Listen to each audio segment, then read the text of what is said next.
अरुण यादव जी हरियाणा से, महेंद्रगढ़ से। राधे राधे महाराज जी। महाराज जी, एक आदर्श पुत्र की क्या परिभाषा है?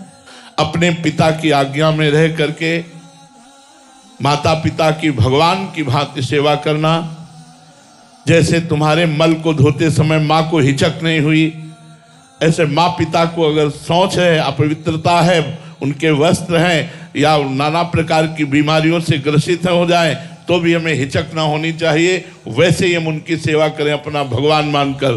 सच्चा पुत्र वही है जो अपने माता पिता को भगवान मानकर अंतिम श्वास तक उनकी सेवा करता है।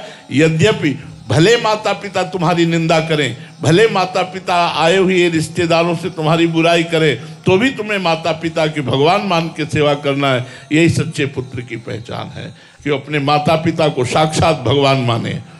मंदिर में जो भगवान है वही माता पिता। मातृ देवो भव वेद कहता है, पितृ देवो भव, ये साक्षात देव है, भगवान है।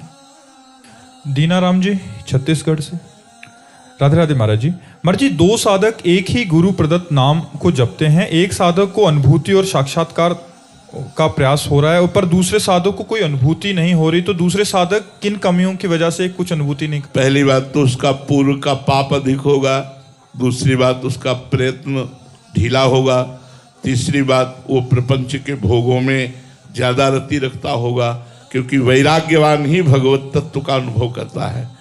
निष्पाप पुरुष ही भगवत तत्व का अनुभव करता है। तो हो सकता है अगर वो सही ढंग से चल रहा है तो उसका पूर्व पाप प्रबल है और उसका कम है, तो उसका भस्म हो गया और वो आगे बढ़ रहा है। वो आपका पूर्व पाप भस्म कर रहा है। आपका भजन आप करते रहिए, आप आगे बढ़ जाएंगे। या हो सकता है आप मनोरंजन कर रहे हो विषयों का, आप शास्त्र विरुद्ध आचरण कर रहे हो, तो आप जहाँ हो वही ठप्प बने रहोगे, अगला आगे निकल जाएगा। सुमन जी, सुमन लाडली दास जी। राधे राधे महाराज जी। महाराज जी, मैं स्त्री नहीं हूँ ना ही पुरुष हूँ, केवल भगवत सहचरी या गोपी भाव, ये भाव अंदर से कैसे आए? इस देहाभिमान, जब देहाभिमान नष्ट हो जाएगा तब। अभी तो देह भाव है ना। भजन करो पांचों भूले देह शुद्धि। देह शुद्धि तब भूलती जब भजन करते करते तन्मयता हो जाती, निष्पाप मन हो जाता है, मन बिल्कुल भगवान में तन्मय हो जाता है, तब देह शुद्धि विस्मृत होने लगती है। देह स्मृति रहित कार्य होते हैं, यही तो महिमा है अध्यात्म की। क्यों ऐसा नहीं पागल हो जाता है या उससे कोई कार्य नहीं होते। देह स्मृति रहित भगवत कार्य उसके द्वारा होते हैं। वो देहाभिमान रहित कार्य करता है।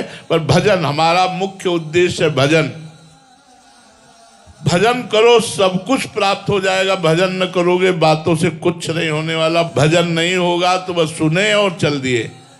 श्रोता सोई परम सुजान, सुनत चित रति करे।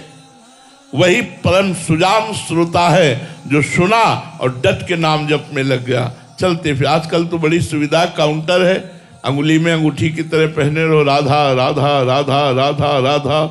काउंटर से थोड़ी भगवत प्राप्ति होती है। भगवत प्राप्ति तो राधा राधा से हो रही। तो वो सहयोग कर रहा है, आपका राधा नाम लेने में रुचि पैदा कर रहा है। इसलिए हमें बहुत अच्छा लगा कि माला तो कहीं मान लो किसी को संकोच हो सकता है या अपवित्रता में आप माला नहीं जप सकते हो, लेकिन काउंटर में तो अपवित्र वा सर्वावस्थांगतो पिवा, राधा राधा राधा राधा राधा। बड़ा अच्छा है। कलयुग भगवान ने बड़ी कृपा की, बड़ी सुविधा दे दी है। मोबाइल दे दिया है, कोई भी कार्य करो कान में लगा लो, सत्संग चल रहा है, बढ़िया है। भगवान नाम कीर्तन चल रहा है, कितना बढ़िया सुविधा दे दी भगवत प्राप्ति की। तो खूब नाम कीर्तन सुनो, भगवत चर्चा करो, भगवान नाम जप करो, मंगल इसी में होगा।